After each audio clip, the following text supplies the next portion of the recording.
Inclusion scolaire et accès aux soins pour les enfants atteints de maladies rares, un thème porteur d'espoir, mais aussi révélateur des lourds défis auxquels font face des centaines de familles. Cette année, la Journée internationale des maladies rares place l'enfant au cœur des priorités, en rappelant ses droits fondamentaux, le droit d'apprendre, le droit de se soigner et le droit de rêver comme tous les autres.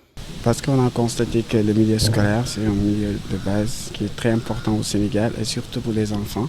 Parce qu'on a constaté qu'il y a pas mal des enfants qui arrêtent leur scolarité parce qu'il n'y a pas des milieux adaptés et accessibles.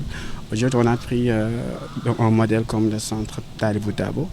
L'idée aujourd'hui de montrer et de le valoriser aussi dans l'aspect d'accompagner les enfants qui veulent aller à l'école. Ils ont souvent un problème d'avoir un lieu adopté. Peut-être le centre Talibou Dabo, c'est un modèle qu'on doit valoriser encore. Et aujourd'hui, nous adressons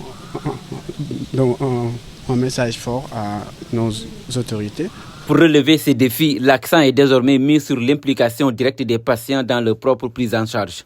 Une approche qui redonne voix et pouvoir aux premiers concernés. Ce qu'on a fait, c'est mettre les patients au devant de leur prise en charge. Les patients sont là, ils vont interagir avec un panel de médecins, de chercheurs pour mieux comprendre leur pathologie. Et à l'issue de cette journée, des recommandations fortes seront formulées. Et les recommandations qui seront formulées seront d'abord des recommandations envers la communauté. Parce que nous parlons d'inclusion sociale. Et l'inclusion doit commencer au sein de la famille. La famille doit d'abord faire tout pour ne pas faire de différence entre l'enfant qui est porteur d'un handicap et les autres enfants. Au Sénégal, l'obstacle majeur demeure le déficit de laboratoires dotés de plateaux techniques performants, indispensables pour garantir un diagnostic fiable et précoce.